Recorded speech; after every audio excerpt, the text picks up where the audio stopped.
When you see a city of stone rooms pressed directly into a vertical cliff face, buildings no road approaches, no path reaches, and no crane could have assembled, you stop asking how they built it.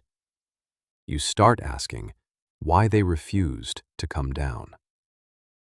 On sheer sandstone walls rising hundreds of feet above silent canyon floors, inside granite overhangs where one wrong step ends in a fall with no bottom.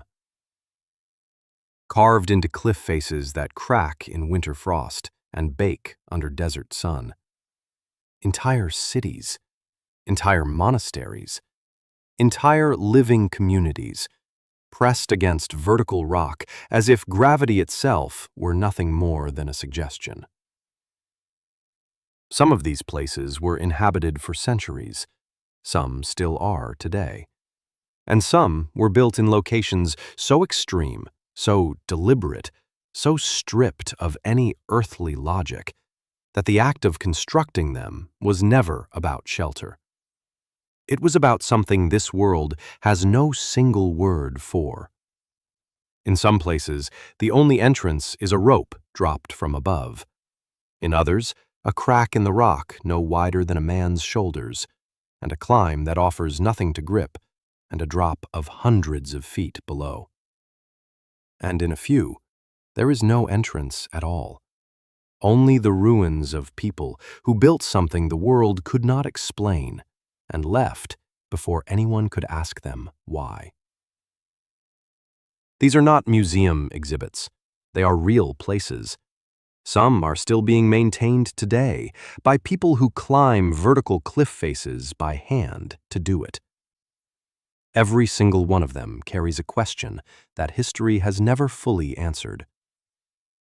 This is not a story about architecture. This is a search for the final edge of what the human will can achieve.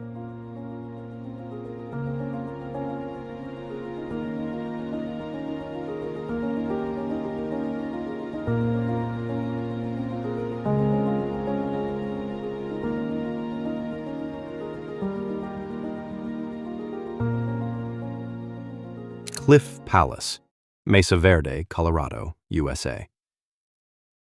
Inside a sandstone alcove 100 feet above the canyon floor, a city of 150 stone rooms stands exactly as its builders left it.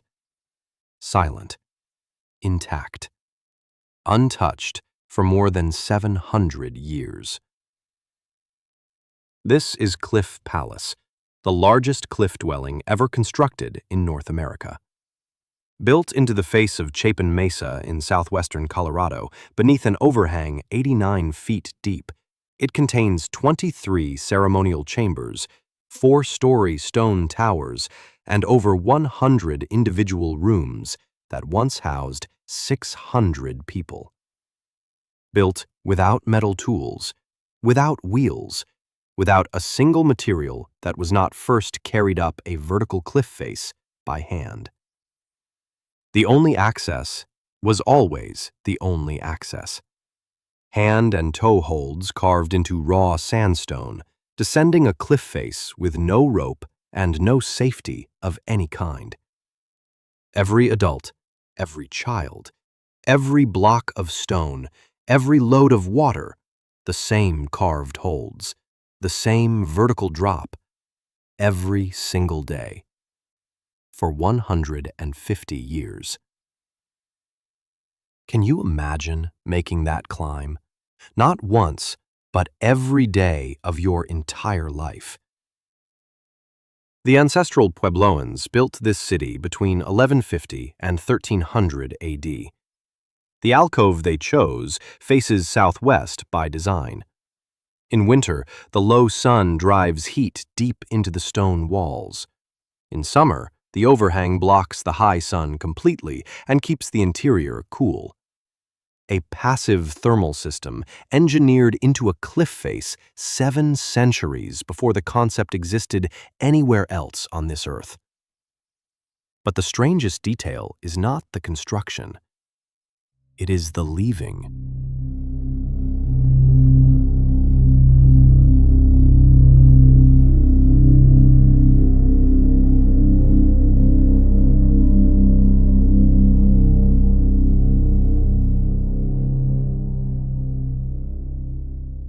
Around 1300 AD, within a single generation, every room was sealed, every doorway blocked with stone, food stores left in place, tools still in their rooms, ceramics still on their shelves. No evidence of fire, no evidence of conflict. An organized, complete, and permanent departure. And the reason has never been agreed upon. An entire civilization built something this extraordinary and then walked away from it forever. What would drive you to abandon something that took generations to build, stone by stone, by hand, on the face of a cliff? Leave your answer in the comments. We want to know what you think. Cliff Palace is therefore not only the largest cliff dwelling in North America, it is proof that even the most impossible home eventually becomes the most impossible question. If this story is reaching you, if Cliff Palace stopped you the way it stops everyone who truly sees it for the first time, then you are exactly who Planet Beyond was built for. Drop a comment right now and tell us where in the world you are watching from. Every city, every country, every corner of this earth. Hit the like button, subscribe to Planet Beyond, and turn on your notifications. Because the places this channel goes next are locations that most travel documentaries will never have the courage to show.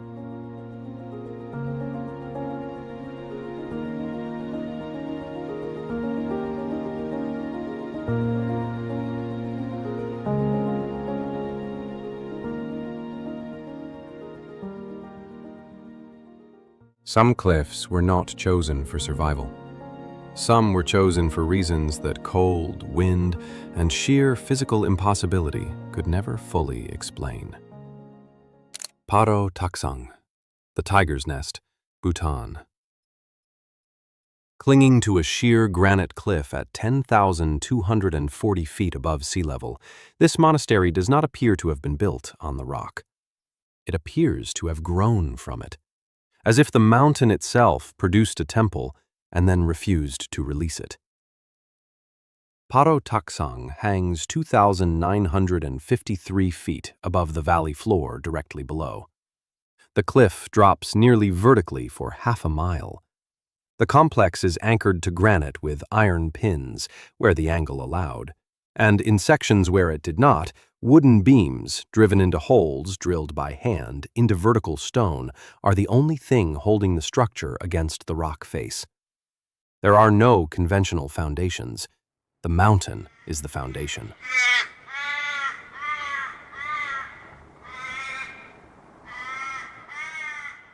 The only approach is a 4-mile hike through dense pine forest at altitude, ending at a steel footbridge suspended over a gorge where a waterfall drops into darkness below.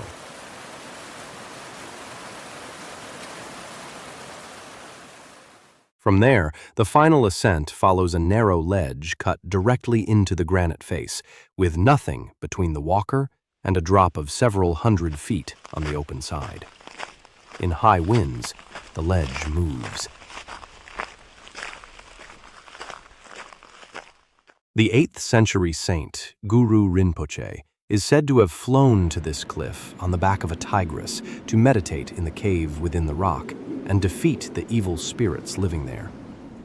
Whether taken literally or not, this is precisely why the monastery was built here. Every stone hauled up this cliff face, every beam raised by rope, every tile pressed into the wall, was an act of devotion to that story. The original structures date to 1692. They have burned, they have been rebuilt. The cliff has never changed. What makes Paro Taktsang most unsettling is not its height. It is the maintenance. Every generation for more than 3 centuries has sent workers up this cliff face with building materials to keep the structure standing. The devotion that built it became the devotion that preserved it. It has never once stopped. Paro Taktsang is therefore not only a monastery on a cliff. It is evidence that when belief is strong enough, gravity becomes a detail. But the next location in this video is a different kind of impossible entirely. Not faith, not devotion, pure structural calculation. And for 1,500 years, every engineer who has studied it has arrived at the exact same conclusion. It should not be standing. Stay with this.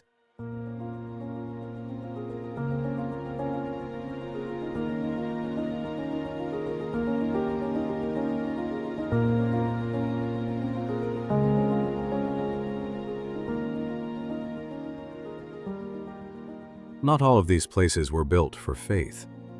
Some were built by calculation alone. Ancient engineering so precise that modern science still cannot fully account for it. Xuankong, the Hanging Temple, Shanxi, China. Pressed into the face of a vertical cliff 40 feet above the valley floor and 40 feet above a roaring river in flood season, this 1,500-year-old temple does not sit on the mountain.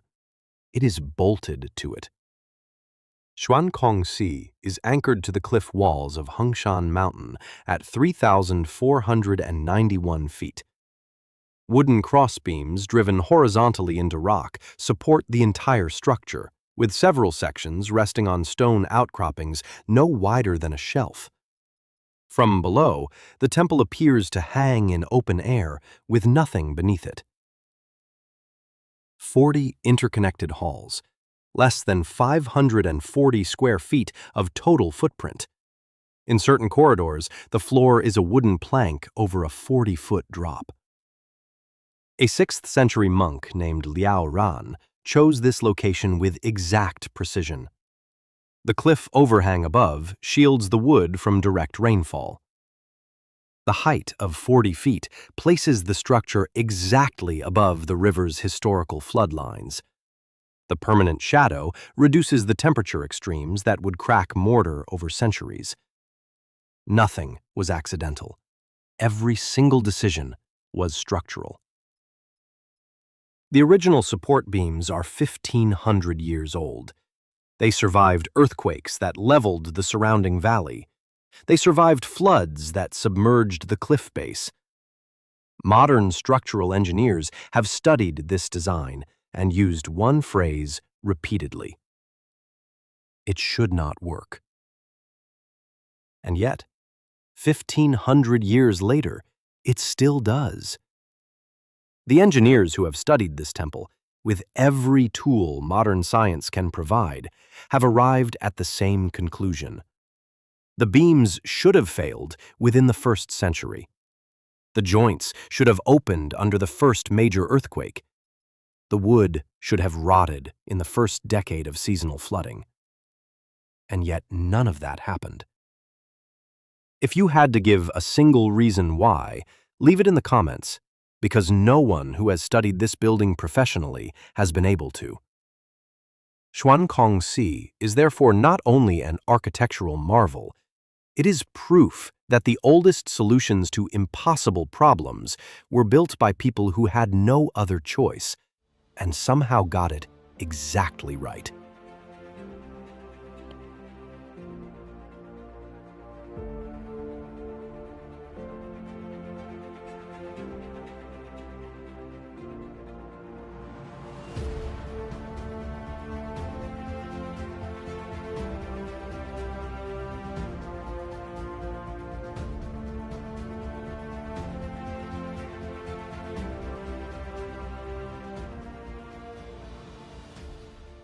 Abuna Yemata, Tigray, Ethiopia. In the Tigray region of northern Ethiopia, at the top of a narrow sandstone pinnacle 8,200 feet above sea level, a 5th century church has been in continuous use for over 1,500 years. It is reached by a method that has not changed since the day it was built. The approach involves 2 phases, and neither is a path. First, A free climb up a near-vertical rock face using handholds worn smooth by 15 centuries of bare feet, with a vertical drop of several hundred feet and no rope, no harness, and no safety equipment of any kind. Second, a traverse across a ledge cut into the cliff face, wide enough for one person moving sideways, with a sheer drop of 650 feet directly below the outer edge. Both phases must be crossed to enter. Both must be crossed again to leave. Inside, the church is carved entirely into the pinnacle itself. There are no external walls. The mountain is the church. And on every surface, painted directly onto raw sandstone in the 5th century, original murals cover the interior. Biblical figures, sacred scenes. The colors are still visible after 1,500 years, preserved by the dry Tigray air and the complete inaccessibility that kept the rest of the world out. The church was founded by one of the 9 saints, the missionaries credited with bringing Orthodox Christianity to Ethiopia in the 5th century. The saint chose this pinnacle not despite the climb. He chose it because of it. A place reachable only by those willing to risk everything to arrive was, by definition, a place that only the truly committed would ever enter. The danger was not the obstacle. The danger was the point. And the strangest detail is who still makes this crossing today. This church still holds active services. Ethiopian Orthodox priests climb this pinnacle on the same bare handholds. Children make this crossing. Elderly worshippers make this crossing, across the same exposed ledge, over the same 650-foot drop. They have never installed a rope. Abuna Yemata is therefore not only the most inaccessible church on earth, it is proof that the most extreme acts of faith have always also been the most literal ones.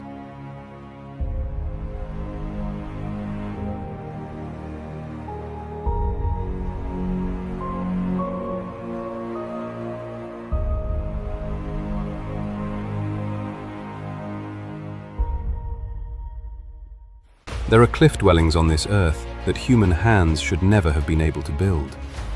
Monasteries pressed against rock faces that human bodies should never have been able to reach.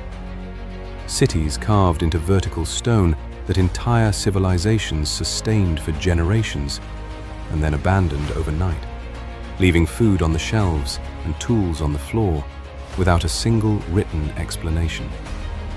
And not one of the people who built any of them left a record of why they believed it would hold. Which of these places reached you the deepest? Tell us in the comments, and share this with someone who still believes the world has no impossible places left. Because somewhere right now, on a cliff face that has no name in any travel guide, someone is still climbing.